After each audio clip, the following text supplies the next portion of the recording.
What if I told you that Ferrari could have been running with a modified car behind his own team leader? And that the protagonist of this story is Lewis Hamilton. Today we are going to uncover everything that is known about the mysterious finding that enraged Fred Vasseur and threatens to fracture the Scuderia from within.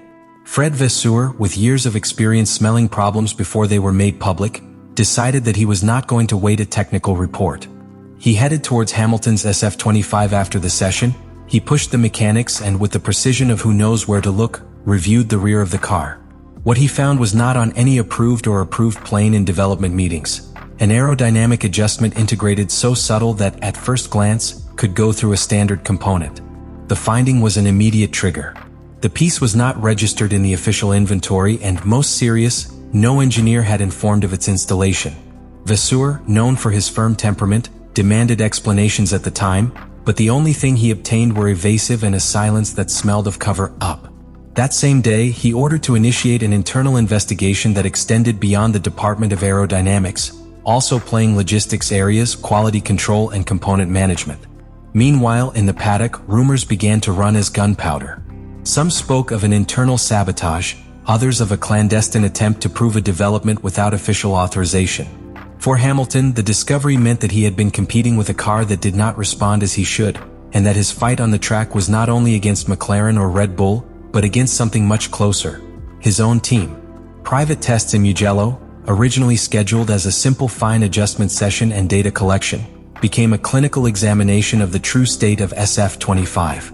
It was a clear day in Tuscany, with the circuit offering its long straight and demanding high-speed curves, perfect to evaluate the stability and aerodynamic load of the car in controlled conditions. Hamilton, with the cold concentration of who has spent thousands of hours in tests, completed turns at an increasing pace, looking for the real limit of the car. At first, the sensations were ambiguous. In the slow and media sectors, the car seemed to respond with the expected precision, but as soon as the rapid curves entered the scene, a disturbing phenomenon arose.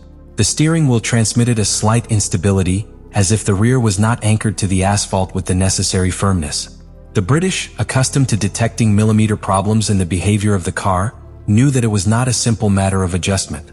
Telemetry began to reveal what their hands had already felt: a progressive and constant loss of aerodynamic load in high-speed areas, especially in the second sector of the path, where Mugello demands a perfect response of the airflow and rear suspension. The data showed performance falls that could not be explained only by the wear and fuel variations. It was a repetitive pattern, back after return, which indicated a deep defect, not a specific failure. The engineers reviewed the adjustments and even simulated extreme scenarios to force a different response, but the problem persisted. The preliminary conclusion was devastating.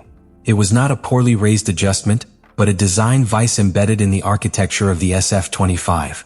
The correlation between the wind tunnel data and the real behavior on the track was broken, which meant that many of the development decisions taken in Maranello could be based on misleading information.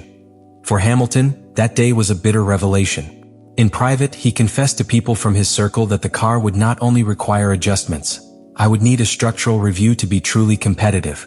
The hopes of finding a turning point in Mugello became the certainty that the season would be a struggle uphill, and that it discovered in Austria could only be the surface of a much deeper problem. The technical analysis of the SF25, made from data collected both in the race and in private sessions, did not leave room for optimism.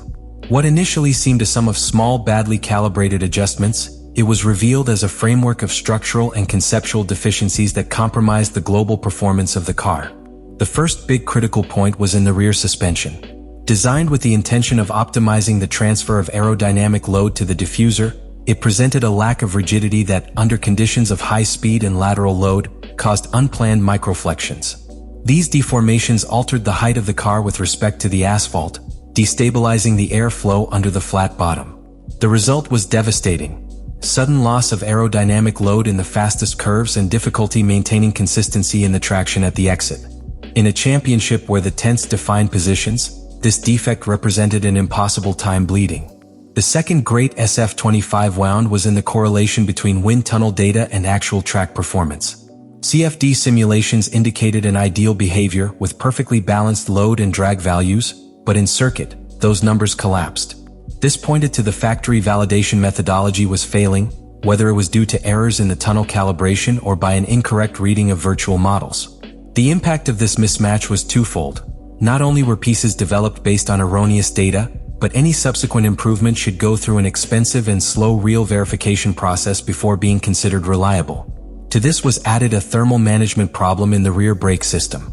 The design of cooling ducts, designed to optimize external aerodynamics, compromised airflow to discs and tweezers, causing temperature peaks that modify the internal pressure of the tires. A minimum increase of 0.2 bars in full race was enough to alter the tire point of contact with the asphalt and degrade the return rate. Finally, the hydraulic management system showed a persistent weakness. It was not an obvious failure with the naked eye, but in extreme conditions, especially in rapid changes of direction, small delays were manifested in the response, forcing the pilot to correct in advance. This not only physically exhausted Hamilton and Leclerc, but also hindered the most aggressive maneuvers in classification, where every centimeter counts. The set of these problems painted a disturbing panorama: a car with championship aspirations, but designed on a basis that did not respond to the real demand of the modern Formula One. A car that, to compete against McLaren or Red Bull, would have to reinvent himself in full season, a challenge as technical as a political within Maranello. The internal investigation ordered by Fred Vasseur not only sought to identify the origin of the unauthorized piece in Hamilton's SF25, but also uncover the dynamics of power that, for years, move in the shadows of Maranello. Within Ferrari, internal policy is as complex as the design of a Formula One car, and this incident became the tensions catalyst that had long been accumulating. The first interviews with engineers and area managers revealed a worrying pattern: contradictory versions, intentional omissions, and a climate of distrust that went beyond the technical department. There were indications that certain groups within the team acted with their own agendas, prioritizing personal or political interests on the global objectives of the team.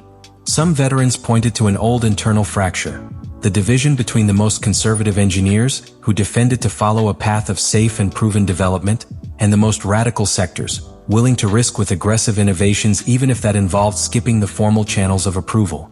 Vasseur knew that the case was much more than a mechanical problem. If it was not resolved quickly, there was a risk that the public narrative focused on a broken Ferrari from within, unable to protect its pilots and maintain control of their operations. In addition, the tight calendar of the season left little room to rebuild confidence. Each Grand Prix was an opportunity for the rivals McLaren, Red Bull, and even Mercedes to exploit any visible weakness. The SF25 controversy arrives at a time where each point in the championship is worth more than ever. With McLaren consolidating its domain thanks to an aerodynamic development that continues to evolve since 2024 and Red Bull recovering land in high-speed circuits, Ferrari cannot afford to lose the slightest competitive margin. The incident of the unauthorized piece, added to the structural defects detected in Mugello, threatens to divert critical resources towards the resolution of internal conflicts instead of focusing them on performance improvements. A single abandonment or a result outside the podium in this initial phase may mean losing the train of the fight for the construction championship. And although the season is long, the opportunities to recover land are drastically reduced when direct competition is capable of introducing effective updates almost in each grand prize. Vasseur knows it. If Ferrari does not present a tangible solution before the European Tour, the rest of the year will become a containment exercise rather than attack. For Hamilton, the stage is doubly complicated. His arrival in Maranello had been sold as the beginning of a new era, a combination of experience and hunger of titles that he had to return Ferrari to the top. But with the SF25 in question, its personal narrative runs the risk of transforming into that of a champion trapped in an unstable project. Every weekend in which McLaren or Red Bull fails to beat as an argument for those who doubted their signing, and that external pressure added to the internal could affect its performance and its relationship with the equipment. At the strategic level, the incident could even condition the future alignment of pilots. If the tension between Ferrari's internal sectors intensifies and Hamilton perceives that he is not giving him a car capable of winning, beyond 2025 he would not be guaranteed. The pilot market, already agitated with unexpected movements in Red Bull and Mercedes, could see Hamilton as a key piece for a domino effect that completely alters the 2026 grille. The question that is floating in the paddock is whether Ferrari has the ability and will to close ranks to transform this crisis into an opportunity for cohesion and improvement. If you get it, the season could still be saved and the story will remember this episode as the turning point that turned on the team's reaction. But if it fails, what happened with the SF25 will be marked as the beginning of a decline that neither Hamilton's experience nor Leclerc's talent could avoid.